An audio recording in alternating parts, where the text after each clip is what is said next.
Parker's eyes widened. He had heard of the pulse cannon, a weapon designed to disable enemy ships without destroying them.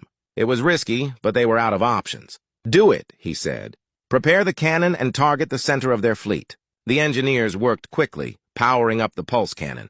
It was hidden deep within Earth's defense grid, built as a last resort. Now, it was their only hope. "Pulse cannon ready," the engineer reported. "Target locked on the enemy fleet." Parker took a deep breath. Fire. A bright light shot from Earth's surface, heading straight for the Council's fleet. It moved so fast that the enemy ships had no time to react. The pulse hit them square in the center, spreading out like a shockwave. The Council's ships flickered, their lights dimming as the pulse disrupted their systems. "Direct hit!" the engineer shouted.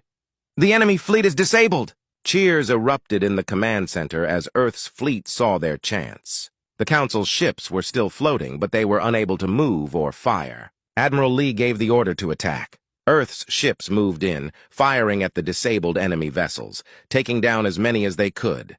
But the victory was not yet secure. The Council's flagship, though damaged, was still operational.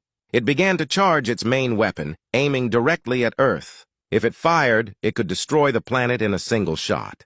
Parker saw the threat and knew they had to act fast. "All remaining ships, target the flagship," he ordered. "We have to take it down before it fires." Earth's fleet concentrated all their firepower on the flagship. Missiles and energy beams struck the ship's hull, but it was heavily armored. The flagship's weapon continued to charge, glowing brighter with each passing second. Then, in a final act of bravery, a single Earth ship broke formation and accelerated toward the flagship. It was the UNS Valiant, one of the few ships left with full power. The captain of the Valiant knew what had to be done. "Sir, they're on a collision course," Admiral Lee said, her voice breaking with emotion. "They're going to ram the flagship."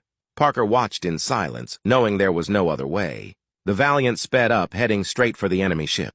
In a flash of light, it collided with the flagship, the explosion tearing through both vessels. The flagship's weapon flickered and died as the ship was destroyed. Silence fell over the battlefield. The Council's fleet was in ruins, their flagship gone. Earth's fleet was victorious, but at a great cost. They had defended their home, but the price had been high. The people of Earth cheered as they saw the enemy ships fall. They had survived. They had stood against the greatest power in the galaxy and won. The Galactic Council had underestimated them, and now they had paid the price. General Parker looked at the screens, his eyes filled with pride and sadness. "We did it," he said quietly. "We won." Admiral Lee nodded, tears in her eyes. "Yes, but we will never forget those who gave everything for this victory." The battle was over, but the story of Earth's stand against the Galactic Council would be told for generations. Humanity had shown that they were not to be underestimated, that they would fight for their freedom no matter the odds. And as the galaxy watched, they knew that Earth would never be the same again.